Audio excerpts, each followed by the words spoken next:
आपके बेटे का विवाह अगर रुका हुआ है, मान लीजिए कोई कमी है, अगर बेटा अच्छा है तो कम से कम उसके लिए तो चाहिए कि कहीं ना कहीं पर उसकी व्यवस्था बना करके कर दें।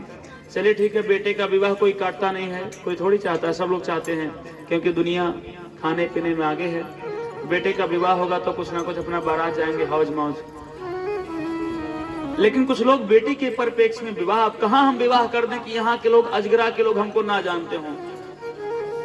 उत्तर प्रदेश में कहीं विवाह करेंगे तो सबका फोन के माध्यम से कनेक्टिविटी है। पहले चिट्ठी पत्रम था तो कोई नहीं कह पाता, फोन का माध्यम नहीं था। आज तो सेकंडों भर में कह देंगे आपका विवाह 6 महीने का डेट है। पता नहीं कितना विवाह तो ऐसे ही टूट जा रहा है महाराज, हर कोई जाके लकड़ी लगा देगा।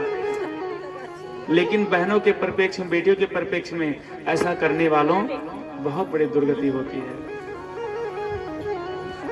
हमें शास्त्र ने 8 जगह पर निवेदन किया है कि हम लोग झूठ बोल सकते हैं। कहां कहां पर?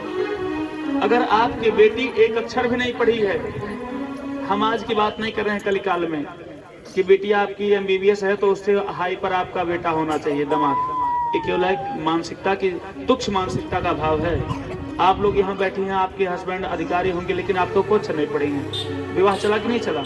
ऐसे ऐसे बहुत उदाहरण हैं। हम इस दुष्टता व्यवहार की बात नहीं कर रहे हैं। आपकी बेटी अगर एक अक्षर भी नहीं पढ़ी लिखी है और विवाह होने में दिक्कत हो रही है तो आप जाकर के झूठ बोल सकते हैं विवाह के लिए कि हमारी बेटी हाई स्कूल इंटर पास है, ग्रेजुएशन की है। ऐसा व्यवहार, झूठ बोलना, आप लोग बहुत माताएं महाराज।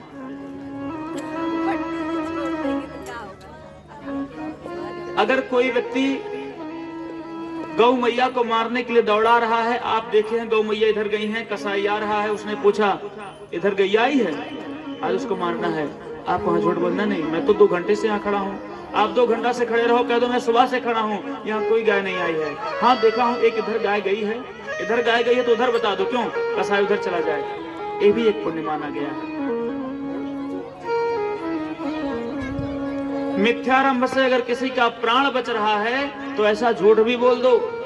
शास्त्र कहता है झूठ बोलना पाप है, लेकिन अगर किसी से भलाई हो रही है उससे, तो आप ऐसा झूठ बोल सकते हैं। शास्त्र का विषय है कि हमको क्या करना चाहिए, क्या नहीं करना चाहिए, ये शास्त्र कहता है, हमारे आपकी बस की बात नहीं है। केवल आज के मूर्ख व्यक्ति कहता मन चंगा तो कठौती में गंगा, 10 महीना नहाओ नहीं, नावर बन के पड़े रहो, कहते मन चंगा। कैसा मन चंगा है जो मलिक्ष बन के चल रहे हो? मलिक्षता एक मन चंगा का विषय नहीं है। ये शास्त्र कहता है कि मन चंगा है कि नहीं है। शास्त्र कहता है, शास्त्र क्या कहता है? शास्त्र वेदादि धर्म इत्यादि कहते हैं कि हमको अपने जीवन में क्या करना है, क्या नहीं करना है। आप पूजा करने आते हैं, अगर किसी मरे हुए जानवर का चमड़ी आपसे छुआ जाए तो आप बताओ फिर से पूजा नहाएंगे कि नहीं नहाएंगे? पूजा करेंगे? नहीं करेंगे कि करेंगे बताइए? अगर किसी जानवर का हड्डी स्पर्श हो जाए, चमड़ा स्पर्श हो जाए और आप पूजा करने आओ, तब पूजा करेंगे? फिर से नहाना पड़ेगा। ये शास्त्र कहता, आप कह रही है ना, लेकिन शास्त्र कहता है कि उसे मरे हुए बाघांबर और मृगचर्म के ऊपर बैठ करके बड़े बड़े संत महात्मा ध्यान लगाते हैं।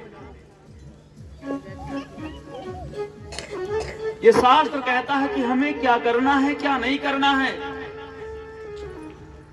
शास्त्रोक्त विषयांतर्गत कहते हैं हमें हड्डी स्पर्श हो जाए किसी जानवर का, आदमी का, तो हमको पुनः अपने आप को पवित्री करना पड़ेगा, पवित्रीकरण होना पड़ेगा।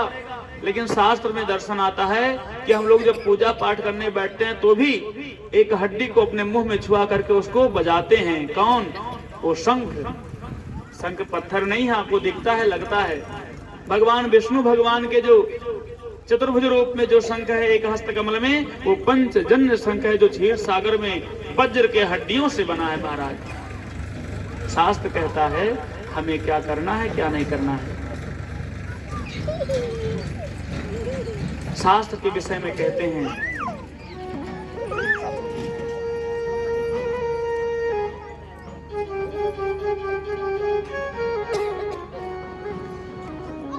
बोले कि नारायण भगवान की जय हो। इसलिए महाराज बेटी के विवाह में झूठ बोल देना चाहिए। ऐसे ऐसे अन्यत्र जगहों पर शास्त्र का निवेदन है कि आप झूठ बोल सकते हैं। और विवाह, बेटियों का विवाह काटने वाले जो रहते हैं ना, उनका भगवान 121 बेटी का उनको दोष लगता है। जितना आप पाप पूछते हैं एक बेटे का ना, उसका बिल्कुल विपरीत उनको उतना श्राप लगता है जो किसी के बेटी का विवाह करते हैं।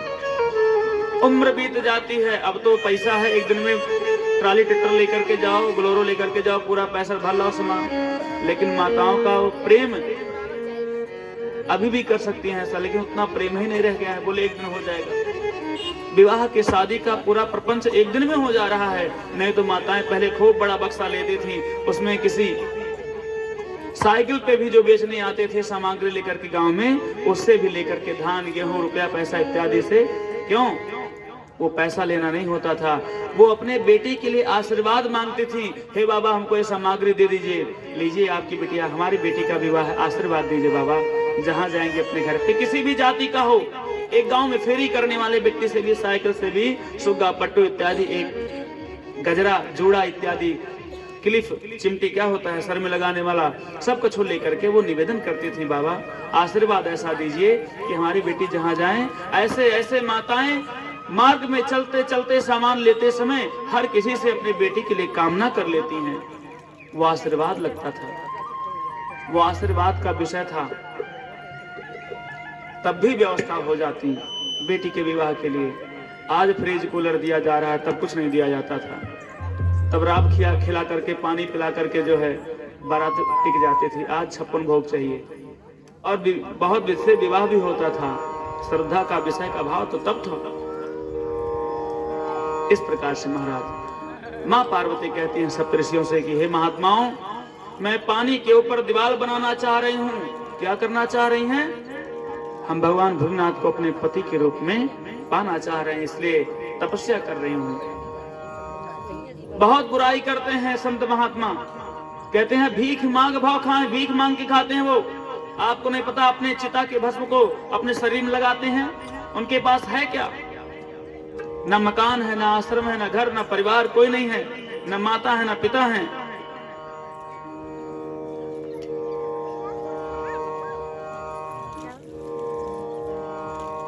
कोई है नहीं उनके पास महाराज।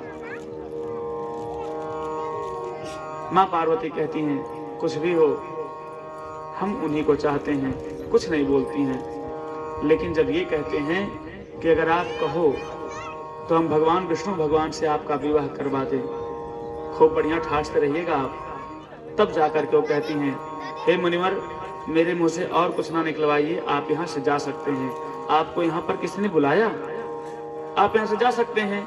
तब लज्जित होकर के सभी सप्तऋषि वहां से निकलते हैं और भगवान शिव को बताते हैं कि हे प्रभु, माँ पार्वती तो आपसे इतना प्रेम करती हैं कि उतना भगवान राम अपनी भंगिमा से जितना करते हैं, जितना भगवान श्री कृष्ण राधा रानी से करते हैं, उतना ही प्रेम माँ पार्वती आपसे करती हैं। ऐसा व्यवहार बता करके वहां से विवाह की विधि बताते हैं और आते हैं। विवाह का पूरा प्रपंच बनाया गया। सभी देवता अपने अपने वाहन को सजा रहे हैं। यमराज जी महाराज अपने भैंसे को स्नान करा रहे हैं, नहला रहे हैं। इंद्र जी महाराज अपने ऐरावत हाथी को सुंदर और स्वच्छ बना रहे हैं। सभी लोग अपने अपने विमान को सजा रहे हैं। समय हो गया, 4 बज गया, बारात यहां से निकलने वाली है, अभी दुल्हा सरकार सजे ही नहीं है। सजाएगा कौन? मानो भगवान अपने गणों को कहते हैं जो हमारे साथ हमेशा रहते हैं, चाहे गरीब हो चाहे अमीर, अगर आज अपने खुशी में नहीं पूछेंगे तो भाई कह देंगे कि मालिक आप हमको बुलाए नहीं अपने विवाह में। आज उनको बढ़ाई देने के लिए श्रृंगी भृंगी को टेरते हैं और पूरे देश पूरे विश्व के भूत प्रेत गणेश इत्यादि सब आ जाते हैं और वहां पर आते हैं, क्लेश करने लगते हैं, सभी देवताओं को दुर्वचन सुनाते हैं और कहते हैं बाबा आप चिंता मत करो, हम आपको सजाएंगे। महाराज कहते हैं अरे शंकर तेरी जटा से बोले बाबा आपको ऐसा सजाएंगे महाराज कि पूरी दुनिया देखेगी। ला करके पाउडर नहीं है तो भस्म का चिता लगाते, चिता का भस्म लगाते महाराज शरीर में। भगवान के पास कोई बाघांबर मुकुट नहीं है ना, तो वहां पर बांस के नाक को छोटे छोटे सांप को, जैसा दुल्हा सरकार के आगे वो मोर लटकता है, उसी प्रकार से छोटे छोटे सांप को पकड़ करके यहाँ पर फित्ती लगाते हैं, फंड ऐसे मोड़ देते हैं और यहाँ पे लेकर के मोर लगाते हैं। कान में कुंडल नहीं है तो बोले दो बिच्छू पकड़ के टाप दिया ऐसे लो।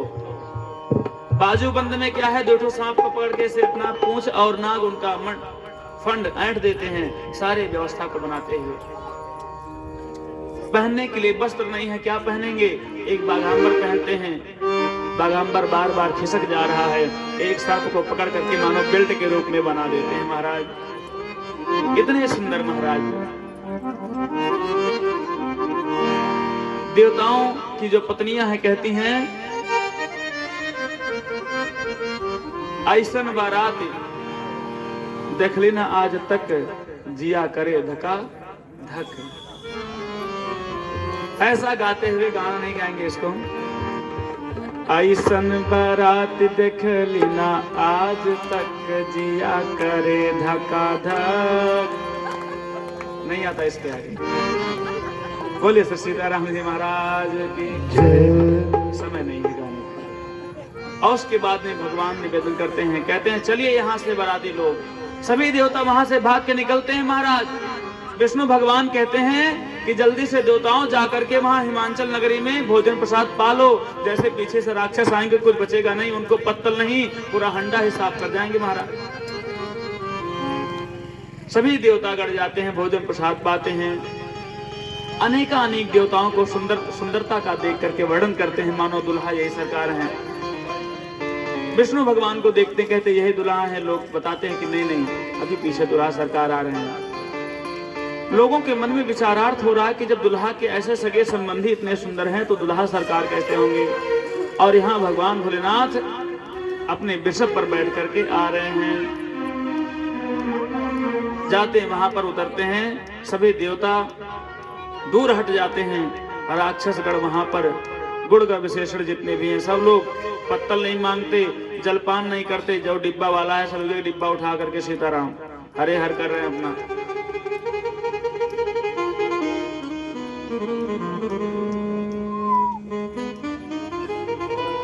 भगवान विवाह करने की बात आती है मां पूजन पर्चन करने के लिए मां मैना। और जैसे ही उनके सुंदर रूप को देखती हैं, आरती उतारती हैं अपने दामाद जी का चौखट पे। तैसे ही दीप प्रज्वलित किया गया है और जैसे सांप के मुखमंडल के पास जाता है तैसे फौं से मारता है और बुझ गया उनका दीपक। बिकट रुद्र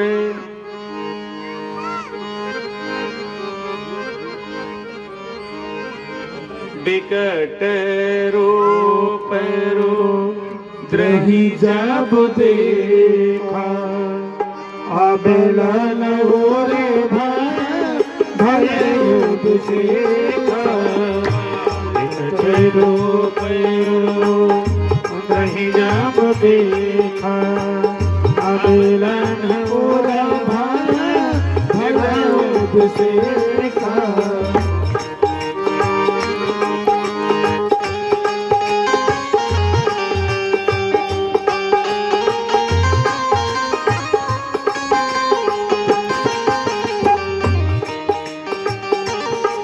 भगवान जैसे ही आरती उतरवा रहे हैं और सांप ने अपने फुफकार को मार करके उस दीपक को बुझा दिया और अपने दामाद के मुखमंडल को देखती है मां मैना, तो हृदय में बहुत विषाद होता है, दुख होता है। कहां मेरी बिटिया हीरा जैसे हैं और इतना बौरहा दामाद मिल गया। इसलिए भगवान को एक बौरहवा बाबा भी कहा जाता है। बोले बौरहवा बाबा की जय हो। भगवान देखिए किसी के अच्छाई या बुराई में, किसी के अच्छाई या बुराई में अगर आप पॉजिटिविटी ढूंढेंगे, सकारात्मक व्यवहार ढूंढेंगे तो एक चोर से भी आप अच्छा गुण ले सकते हैं। अगर आपका दिमाग ये आपके दिमाग के ऊपर निर्भर करता है कि आपका दिमाग, आपके दिमाग में कैसा सॉफ्टवेयर सेव है। लोग बुराई ढूंढने वाले तो कथा चल रही है, कथा में भी कहते महाराज ऐसी ऐसी कमी है। उनको नहीं दिख रहा है कि कितना पैसा, कितना दक्षिणा, कितना समय, कितने मन से लोग लगे हैं, क्या हो रहा है। वो कमी को ही पकड़ेंगे महाराज।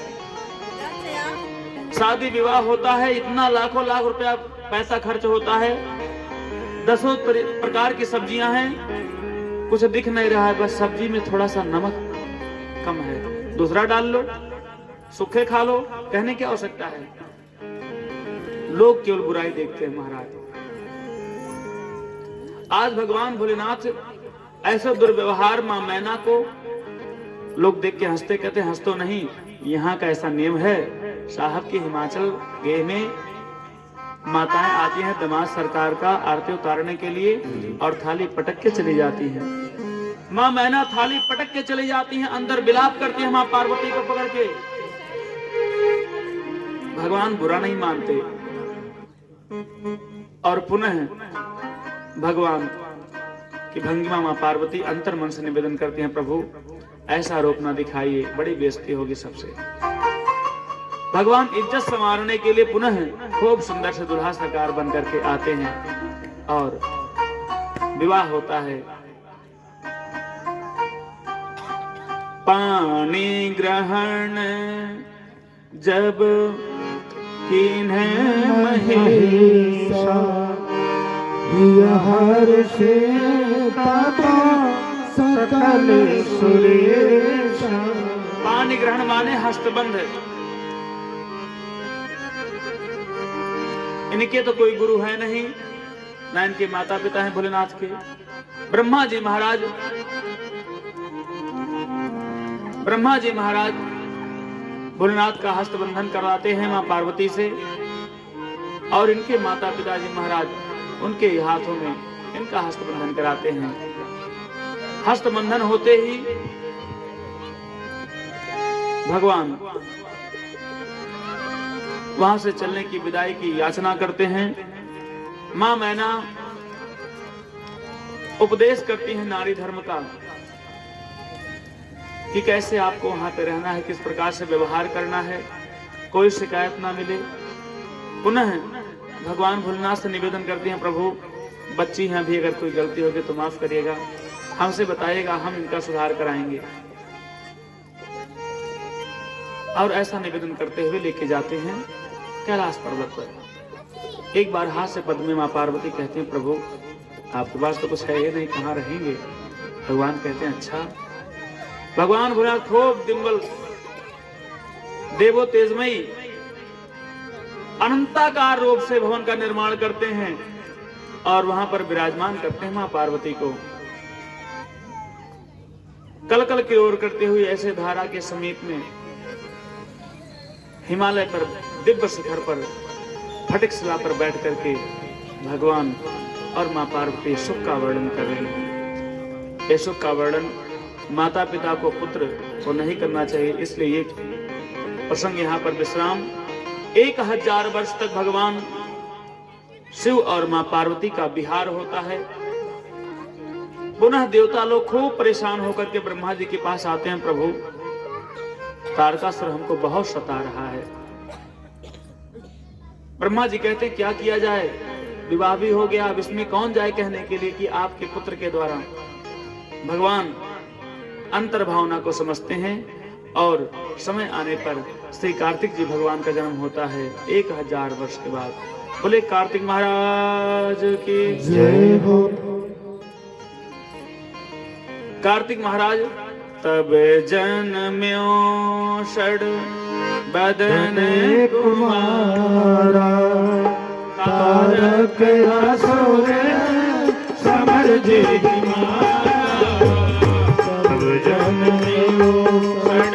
बदनी कुमारा तारक असुर समर जी मारा। तब जन्म्यो षड बदन कुमारा तब जन्म्यो बदनी कुमारा तारक असुर समर जी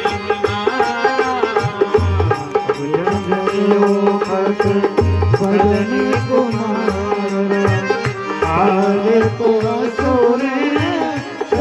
जी मारा। बोले के नारायण भगवान की जय हो। कार्तिक भगवान का जन्म होता है और उसके बाद जन्म लेने के बाद कार्तिक भगवान तारकासुर को शांत करते हैं। तारकासुर है कौन? ये कथा आती है ब्रह्मवैवर्त पुराण से। कहां से आती है? ब्रह्मवैवर्त पुराण में इसका दर्शन आता है कि तारकासुर हैं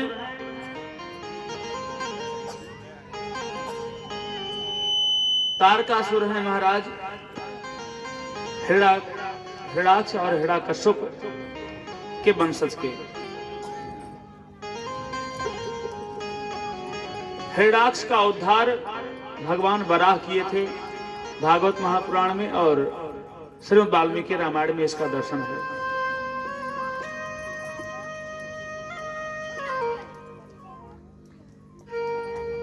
हिरण्याक्ष और हिरण्यकश्यप कौन है? एक वंशावली की और ऊपर की बात है ये। तारकासुर कौन है? किसके वंशावली में? हिरण्याक्ष और हिरण्यकश्यप के वंशज के। हिरण्याक्ष और हिरण्यकश्यप कौन है? इनकी बात आती है कि ये है मां दिति और अदिति, कश्यप मुनि की पत्नी है। कश्यप जी कौन है? ब्रह्मपुत्र हैं, ब्रह्मा जी के पुत्र हैं। अब यहां से आपको समझ में आएगा। ब्रह्मा जी के पुत्र हैं कश्यप मुनि, और कश्यप मुनि की दो पत्नियां हैं।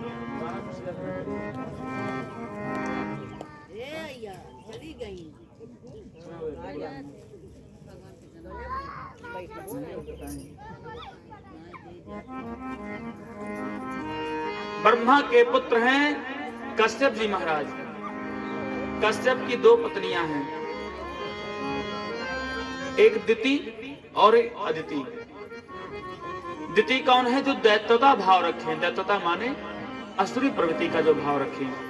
वो थोड़ा उल्टा नारी थी, उल्टा नारी होती है, थोड़ा उनका व्यवहार दुर्व्यवहार में था दिति। और अदिति कौन है?